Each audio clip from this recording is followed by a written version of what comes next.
Hey, what's going on? My name's Coach Lee Hopkins. My pronouns are he, him, his, and you're listening to the Patterns of Possibility podcast. This is a podcast dedicated to helping you replace harmful patterns with new possibilities. In each episode, we explore topics that inspire you to be yourself, live your truth, and make lasting friendships. In this episode, I'm going to talk about time and energy. We all have a limited amount. How do you know what deserves your time and your energy? Are you ready? Let's go.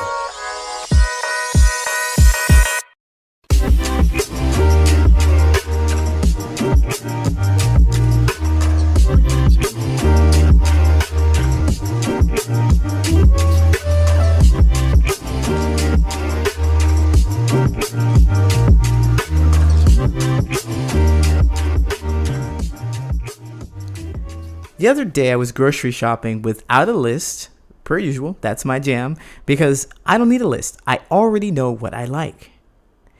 I get many of the same usual items, so in this case, I just went on over to the produce aisle, where I usually go, and I see the deal of a century.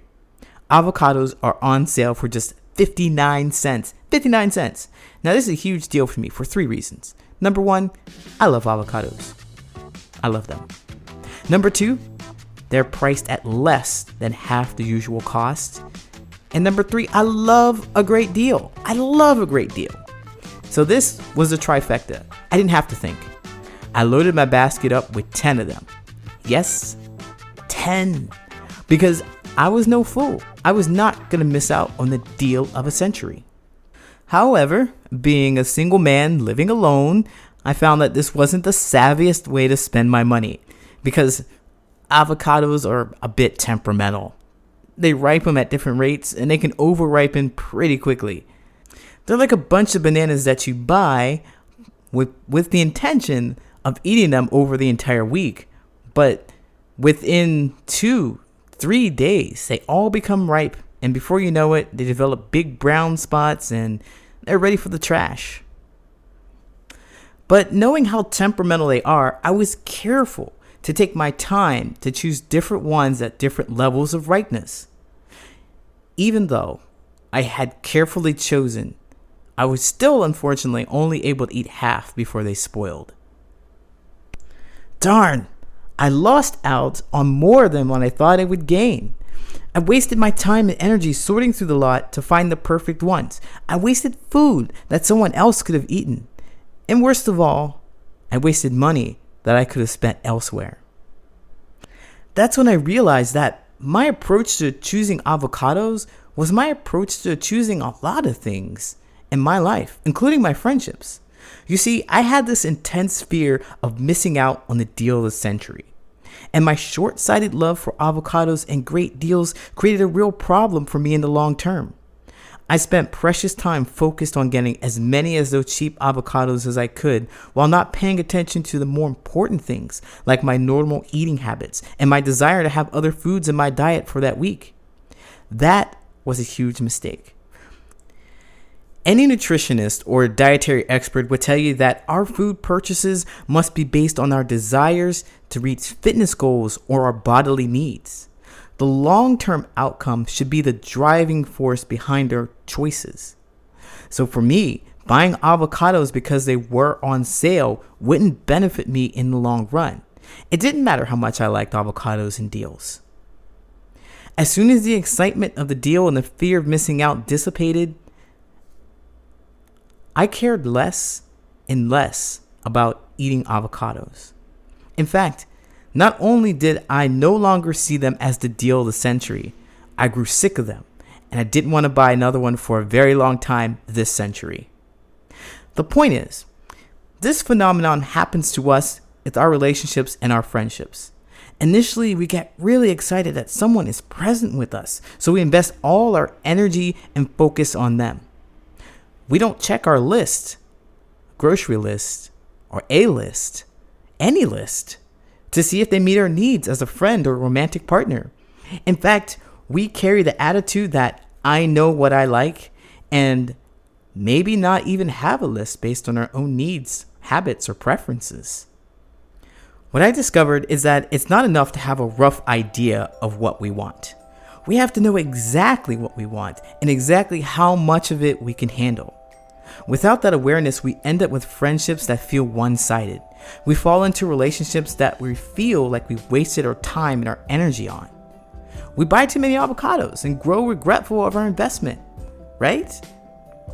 I know if I'd gone to the store with a list of items to get and stuck to that list, I wouldn't have bought so many dang avocados.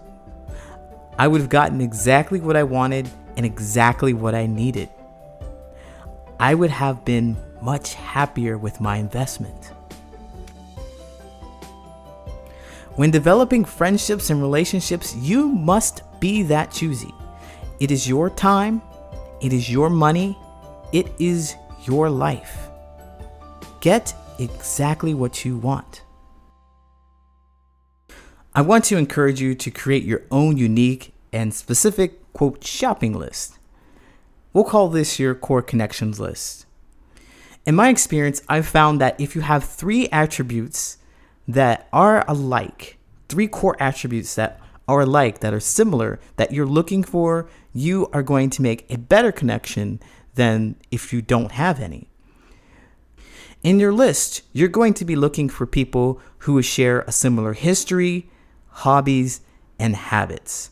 Again, that's history, hobbies, and habits.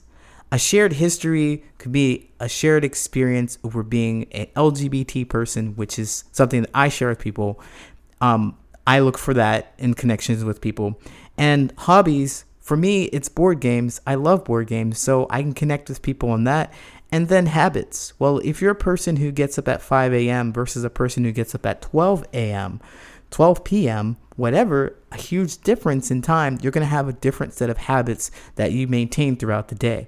So what you're looking for to make really nice connections when you're going shopping is for people who share a similar history, hobbies, and habits. If you need help with that, I have a 5-day challenge on my website. It'll help you create the list and go shopping. I'll be right back with the Answer Reddit friendship advice question. This episode's Reddit advice question is entitled, "Are there people out there whose lives don't revolve around drinking games, chugging, and blacking out?" First and foremost, sobriety is great and I love the idea of it, but I have no interest in being sober. The problem is, if I'm not sober around everyone around me, they seem to want me to get blackout drunk every time I drink. When I say I don't want to, I'm left out of games and people sort of get mad. I truthfully cannot find anyone who just drinks a little bit every now and then. It almost seems easier to go full sober because it saves me annoying conversations on why I don't drink that much until it'll help me find people who don't care if I'm sober. I'm in my 20s, by the way, so seemingly every 20-year-old is getting blacked out drunk. Are there people out there whose lives don't revolve around drinking games, chugging, and blacking out? That's a great question, because when I was 20 years old, I reflect on that experience and I was out there drinking too. I was at the age where it was just about legal and I was curious about it. I was interested in it and I wanted to hang out with other people. In college, that's what most people were doing. We're having our experiment with it. So running into people who drank a whole lot, I naturally drank a whole lot naturally, but I felt that I enjoyed it. And so I drank a whole lot. I was just having a good time. Didn't know my limit, all kinds of cool stuff like that I'm not promoting for anyone to do here on this podcast at all. Do not drink in excess. It's not good for you. But I'm reflecting on my experience and what that was like to kind of put the frame of mind of what it could feel like in the realm of peer pressure, do this thing or you can't have any friends. And so I have to applaud you for sticking up and saying, this is my limit. I know what I want and I'm not going to step over the limit because it makes me uncomfortable. And so you're constantly put in these situations in which you feel like you can't really be yourself because somebody wants you to do something that you don't want to do. Drink more. I'm going to annoy you until you drink more. This is so frustrating because you just want to hang out. It's understood. So To answer your question directly, yes, there are definitely people out there who don't want to drink until they black out. I think the people that you're around lack a little bit of creativity. That's a dig at them, but there's other things to do than to drink. There are other things to do. And I also would suggest, so then this is the answer, I guess, to your question, or my advice for you is to go to a different place. You have this shopping list. Well, you don't have a shopping list, actually. You remind me of myself. It doesn't seem like you have a shopping list of the history, hobbies, and habits that you will share together with another person. Since you don't have that, you find yourself in places in which there are people, and for the sake of not being lonely, you are there with them. I found myself doing that a lot.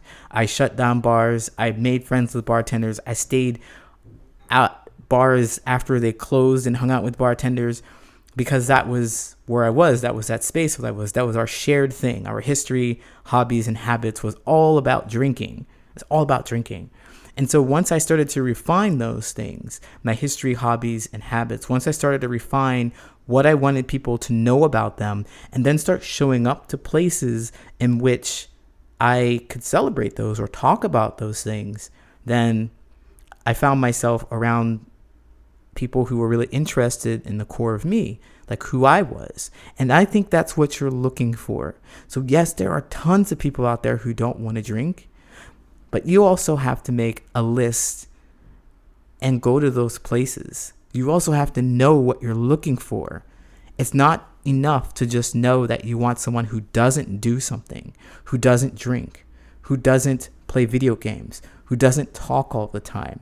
You want to look for the affirmative, the positive thing. And not positive isn't bad or good, but affirmative thing. Like, I want someone who is sober, or I want someone who drinks occasionally. Saying things like that and moving towards spaces like that will help you make connections that you're looking for. So first, create that list and then start searching for those people that will help you feel like you're more of yourself, that will be interested in talking about your history, your hobbies, and your shared habits. All right. I know you didn't ask me to answer your question, but I did, and I'm grateful that you asked. I really hope that this helps. Best of luck. Take care.